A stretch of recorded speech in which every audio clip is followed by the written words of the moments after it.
This is going to be a quick overview and video test, mostly a video test. I'm recording this video. You can probably see me through the reflection on the screen here. I'm recording this video on a Nikon CoolPix 8800.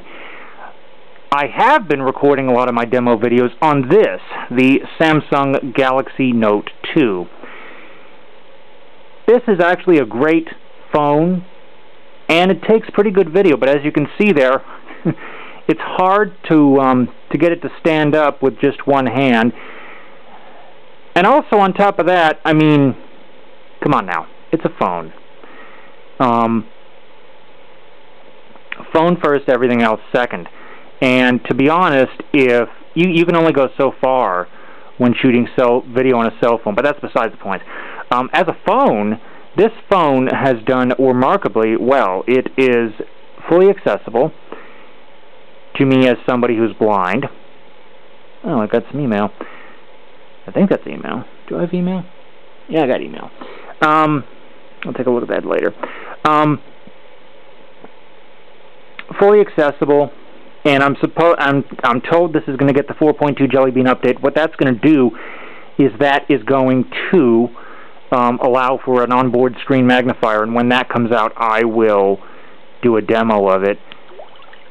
I've got this locked down pretty tight, as you can see. Enter a password, because I'm something of a security type of guy.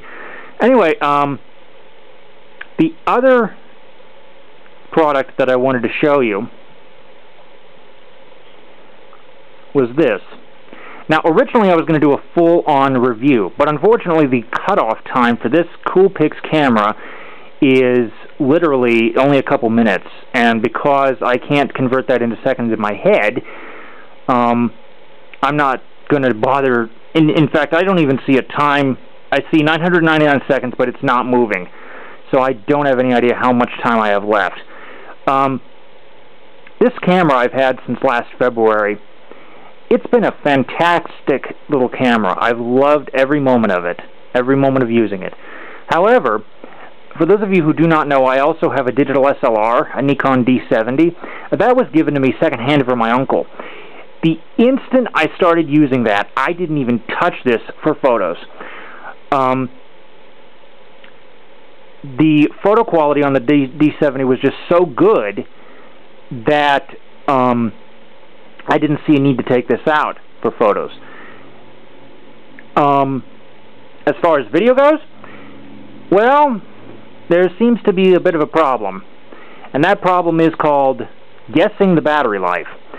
The problem is, a lot of times, like I just tried to fire it up, and after just 2 seconds of recording, it immediately dropped to 50% from 100. So I don't know what's going on there. The battery life is pretty short with this, and the problem is, unlike a traditional camcorder, you can't get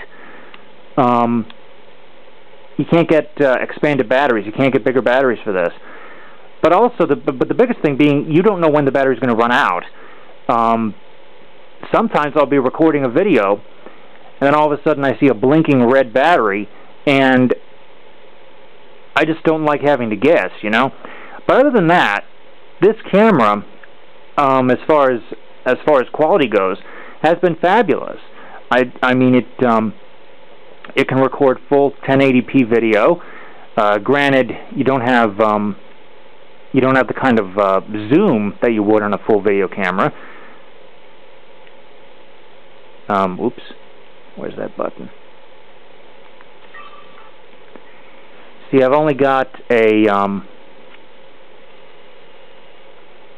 I think it's a 3.5 times or 4 times optical zoom. But also the bigger thing, as you can see, is getting this to stand upright. It's very easy to knock over, whereas the CoolPix that I'm recording this on is a lot more balanced. That's one of the reasons why I wanted a more suited, dedicated video camera in the first place, was because this camera is truly fantastic, but I feel like if I'm going to get deeper into video, that I should get something built for the task. And that's especially true of the Galaxy Note 2. The Galaxy Note 2 is a fantabulous phone. In fact, I've got Firefox on here. I love Android. I've got a number of widgets on here. In fact, if you hold on for a moment, let me unlock the phone. Cross your fingers and hope the recording time doesn't go poof.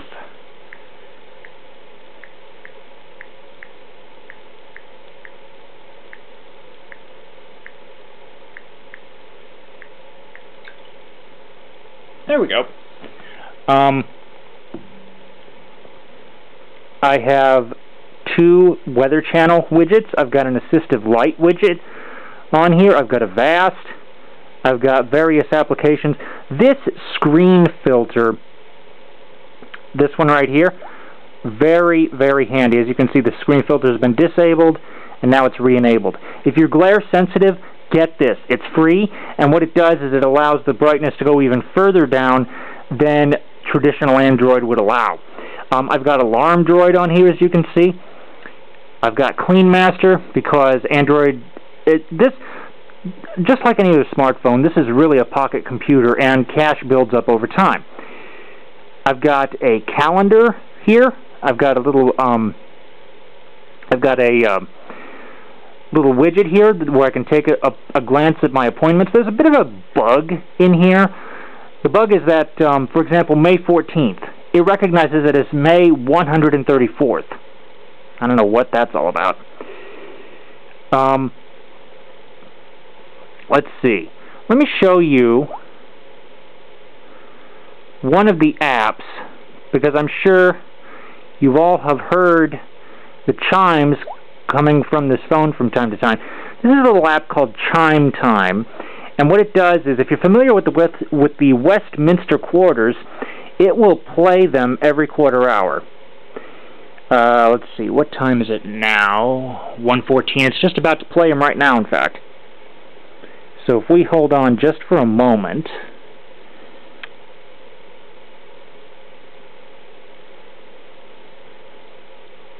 let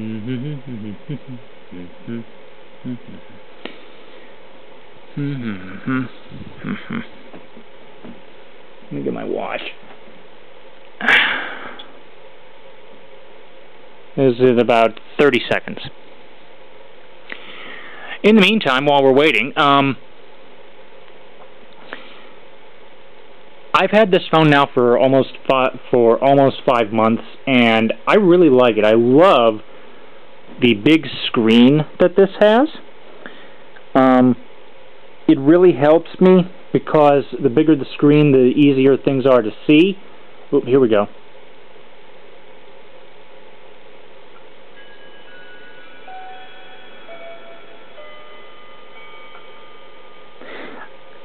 The other downside, by the way, of recording video on my phone is I really like having these quarter chimes on, because I don't need to wear a watch. I can tell just by that chime that it is 1:15. The problem is those chimes end up making it into the video. Nobody's complained yet, but I'm not holding my breath. Anyway,